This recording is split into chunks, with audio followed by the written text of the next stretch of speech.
కూటమి పాలనలో దేవాలయాలు నిలువెత్తు నిర్లక్ష్యానికి గురవుతున్నాయి. రాష్ట్రంలో పలు దేవాలయాలకు రక్షణ కరువైంది. భక్తుల మనోభావాలను కూటమి ప్రభుత్వం దెబ్బతీస్తోంది. ఇటీవలే బెజవాడ కనకదుర్గమ్మ ఆలయంలో విద్యుత్ సరఫరా నిలిపివేశారు. దాదాపు 3 గంటల పాటు విద్యుత్ సరఫరా నిలిచిపోయింది. 3 గంటల పాటు చీకట్లోనే ఉన్నారు బెజవాడ దుర్గమ్మ. నిన్న ద్రాక్షారామం శైవక్షేత్రంలో శివలింగం ధ్వంసమైంది. అలాగే సింహాచలం అప్పన్న ఆలయంలో మహా అపచారం జరిగింది. పులిహోర ప్రసాదం ప్యాకెట్లో నత్త కనిపించింది.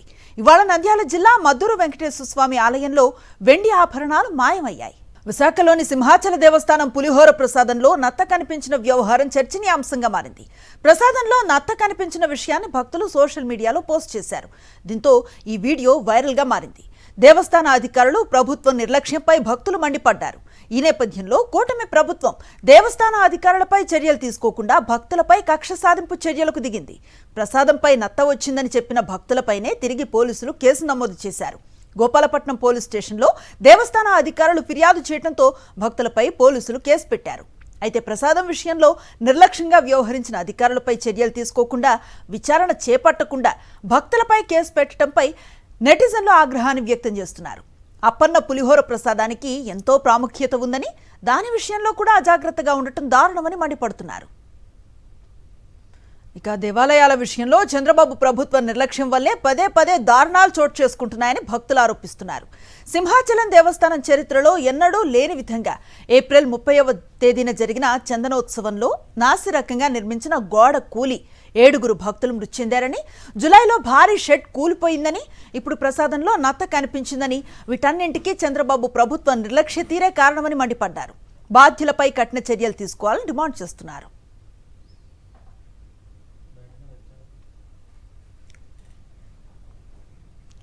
నంద్యాల జిల్లా చాగల్లమరి మండలం మద్దూరులోని వెంకటేశ్వర స్వామి ఆలయంలో వెండి ఆభరణాలు అపహరణకు గురయ్యాయి. స్వామివారికి దాతలు సమర్పించిన వెండి ఆభరణాల స్థానంలో నకిలీ ఆభరణాలు ప్రత్యక్షమయ్యాయి. ఆలయం వద్దకు చేరుకుని ఈవో జయచంద్రారెడ్డి పరిశీలించారు. అన్ని కోణాల్లో విచారణ చేపట్టినట్లుగా ఈవో తెలిపారు. వెండితో తయారు చేసిన కిరీటం, హస్తాలు, చక్రం, శంఖం, పాదాల తొడుగులతో పాటు మరికొన్ని ఆభరణాలు మాయమైనట్లుగా తెలుస్తోంది. ప్రతి ఏడాది వైకుంఠ ఏకాదశి పర్వదినాన ఆనవాయితీగా స్వామివారికి వెండి ఆభరణాలను అలంకరిస్తారు. అనంతరం ఆభరణాలను ఆలయంలో బీరువాలో భద్రపరుస్తారు. సోమవారం వైకుంఠ ఏకాదశి పర్వదినాన పరిశీలిస్తూ ఉండగా నకిలీ ఆభరణాల విషయం వెలుగులోకి వచ్చింది. విశ్రాంత ఈవో అర్చకుడు కిషోర్ శర్మల హస్తం ఉన్నట్లుగా ఆరోపణలు వెల్లువెత్తుతున్నాయి.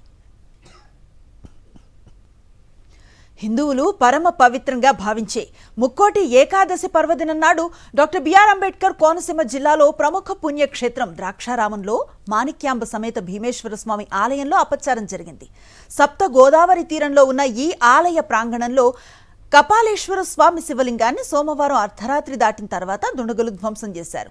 మంగళవారం ఉదయం 6:30 ప్రాంతంలో శివాలయానికి వెళ్లిన అయ్యప్ప భక్తులకు అప్పటికే ఆలయానికి వెళ్లి వస్తూ ఉన్నవారు శివలింగం ధ్వంసమైన విషయం తెలిపారు.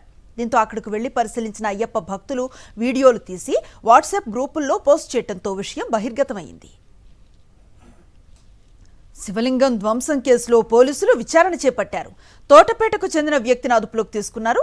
నిన్న కపాలేశ్వర స్వామి ఘట్టం వద్ద శివలింగాన్ని ధ్వంసం చేశారు. సీసీ ఫుటేజ్ ఆధారంగా నిందితుడిని గుర్తించారు పోలీసులు. నిందితుడు నీలం శ్రీనివాస్ టీడీపీ కార్యకర్త సోదరుడిగా గుర్తించారు.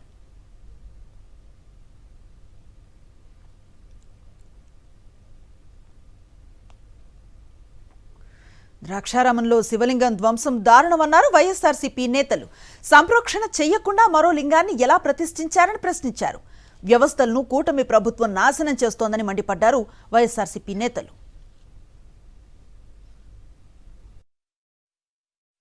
దేవాలయ అధికారులు కూడా వాళ్ళందరికీ తెలుసు, ద్రాక్షారం అనేదే చాలా ప్రశస్తమైనటువంటి పుణ్యక్షేత్రం. ఇక్కడ ఈ క్షేత్రంలో మనం సెంటిమెంట్స్ తోటి కూడినటువంటి విషయాలు ఏమైనా సంభవించినప్పుడు చాలా జాగ్రత్తగా దాన్ని పరిశీలించవలసిన అవసరం ఒకటి ఉంది. విగ్రహ ప్రతిష్ఠ మళ్ళీ తిరిగి ఏదో ప్రతిష్ఠ చేశారు. దాన్ని చేసినప్పుడు కానీ అన్ని రకాల పరిపక్వమైనటువంటి పూజలు చేయవలసిన అవసరం కూడా ఉంది ఇక్కడ. లేకపోతే ప్రజలు విశ్వాసం పొందడం కష్టం అవుతుంది. మనం దాంట్లో ఏ తప్పు చేసినా ప్రజా విశ్వాసం కోల్పోతారు. ఈ 18 నెలల టైంలోనే మరి తిరుమల తిరుపతి దేవస్థానంలో 6గురిని చంపేశారు ఈ కూటమి ప్రభుత్వం. మరి ఎక్కడ మీ సనాతనవాదం అని అడుగుతున్నాను. సనాతనవాది ఏమైపోయాడు, ఎక్కడున్నాడు, ఏ మెట్లు కడుగుతున్నాడు? మరి ఇక్కడ శివలింగాన్ని బదలగొట్టేస్తుంటే మీరు ఏం చేస్తున్నారు? ఈ ప్రభుత్వం చేతిలో ఉండి మీరు ఏ రకమైన బాధ్యత వహించారో ఇప్పటివరకు చెప్పలా. అలాగని మరి ఏదైతే తిరుపతి అయిపోయిన తర్వాత మళ్ళీ ఇంద్రకీలాద్రి మనందరం కొలుచుకునేటువంటి కనకదుర్గమ్మ తల్లి ఈ రోజు మొత్తం ఆంధ్ర రాష్ట్రం యొక్క సెంటిమెంట్. అట్లాంటి దేవతని 3 రోజులు కరెంటు బిల్లు కట్టలేదని చెప్పి 3 రోజులు కరెంటు బిల్లు కట్టకపోవడం కాదు, చిన్న పొరపాటు జరిగితే దాన్ని కూడా ఈ ప్రభుత్వం, ఈ కూటమి ప్రభుత్వం పట్టించుకోకుండా వదిలిపెట్టేసి 3 రోజులు కనకదుర్గమ్మ తల్లిని మరి చీకట్లో మగ్గించడం కోసం మీరు దగ్గరని అడుగుతున్నాం. మేము అడుగుతున్నాం, ఇవాళ రెడ్ బుక్ మీద ఉన్నటువంటి శ్రద్ధ హిందూ దేవస్థానం మీద లేకపోవడానికి కారణం ఏంటి? అలాగని ఇక్కడ ఒక అపచారం జరిగింది. అపచారం జరిగినప్పుడు మరి ఏదైతే ఒక తప్పు చేసి మళ్ళీ దాన్ని కవర్ చేసుకోవడానికి ఇంకో తప్పు అన్నట్టు రాత్రికి రాత్రి పట్టుకొచ్చి మళ్ళీ ఏదో విగ్రహాన్ని ఇక్కడ పెట్టేశారు. మరి వాస్తవంగా సంప్రోక్షణ చేసి పండితులతో మాట్లాడి అది ఏం చేయాలి, ఒకేలా ఎవరిని ఆకతాయి చేశాడా, ఎవరు చేశాడో, వాంటెడ్ గా చేశారో మరి చెప్పాలనే బాధ్యత కూడా ఈ కూటమి ప్రభుత్వానికి ఉందని ఈ సందర్భంగా మేము మరి డిమాండ్ చేస్తున్నాం. ఇప్పటికే మీ యొక్క హిందువుల యొక్క మనోభావాలను కాపాడేటువంటి బాధ్యత అని చెప్పేసి సనాతన ధర్మం అని మీరు రకరకాలుగా మీటింగులు పెట్టి రకరకాల ప్రచారాలు చేసుకుంటున్నారు. ఇది ప్రచారాల కోసమే గాని మీరు మీ వాస్తవ రూపాలు ఏంటనేటువంటిది ఇటువంటి జరిగినప్పుడు మాత్రమే తెలుస్తుంది. ఈ శివలింగాన్ని ప్రతిష్ఠ చేసేటప్పుడు చాలా ప్రాధాన్యతతో కూడినటువంటి శివలింగాలు ఇటువంటి జరిగినప్పుడు అందరినీ ఎవరైతే ఈ దీనికి సంబంధించినటువంటి వాస్తుకు సంబంధించినటువంటి వాళ్ళు కానీ ఈ వాళ్ళందరినీ పిలిచి మాట్లాడి ఏ విధంగా చేయాలి, ఎన్ని రోజులు సంపుష్టం చేయాలి, ఏంటి శాంతి కార్యక్రమాలు ఏం చేయాలి, ఇవన్నీ చేసిన తర్వాత ప్రతిష్ఠించవలసినటువంటి కార్యక్రమాన్ని రాత్రికి రాత్రే ఎక్కడి నుంచో ఒక శివలింగాన్ని పట్టుకొచ్చి ఇక్కడ ప్రతిష్ఠ చేసేటువంటి మీ యొక్క ఆదేశాలతోటి పైనుంచి వచ్చినటువంటి ఆదేశాలతోటి జరిగినటువంటిది కానిది వేరే ఇంకోటి కాదనేటువంటిది మేమందరం గట్టిగా డిమాండ్ చేస్తూ ఈ ప్రభుత్వాన్ని మేము డిమాండ్ చేస్తున్నాం. ఇటువంటి కార్యక్రమాలకు మీరు బాధ్యత తీసుకోవాల్సినటువంటి బాధ్యత మీ మీద ఉందనేటువంటిది వైఎస్ఆర్ పార్టీ తరఫున డిమాండ్ చేస్తున్నాం. ప్రజల దృష్టి ఎవరి దృష్టి? ద్రాక్షారామంలో శివాలయంపై దాడి జరగటం దుర్మార్గం అన్నారు దేవాలయ శాఖ మాజీ సలహాదారు జ్వాలాపురం శ్రీకాంత్. దక్షిణ కాశీగా పేరుగాంచిన ద్రాక్షారామంలో విధ్వంసం జరిగిన సీఎం చంద్రబాబు స్పందించలేదని మండిపడ్డారు. టీడీపీ కూటమి పాలనలో సనాతన ధర్మం ప్రమాదంలో పడిందని ఆరోపించారు శ్రీకాంత్. ఈ కూటమి ప్రభుత్వంలో చూసుకుంటూ పోతే ఈ కూటమి ప్రభుత్వంలో సనాతన ధర్మ పరిరక్షకుడు కానీ అదేవిధంగా కూటమి నేతలు చంద్రబాబు నాయుడు గారు కానీ మిగతా వాళ్ళంతా బీజేపీ వాళ్ళు కూడా వాళ్ళు చోద్యం చూస్తున్నారు. వీళ్ళు సనాతన ధర్మ ముసుగులో ఉన్నటువంటి సనాతన ధర్మ విఘాతకులు అని వీళ్ళందరినీ మనము పరిగణలోకి తీసుకోవచ్చు. ఎందుకంటే ఈ ద్రాక్షారామం అనేది ఒక గొప్ప శివక్షేత్రంగా మనము చూస్తూ ఉంటాం.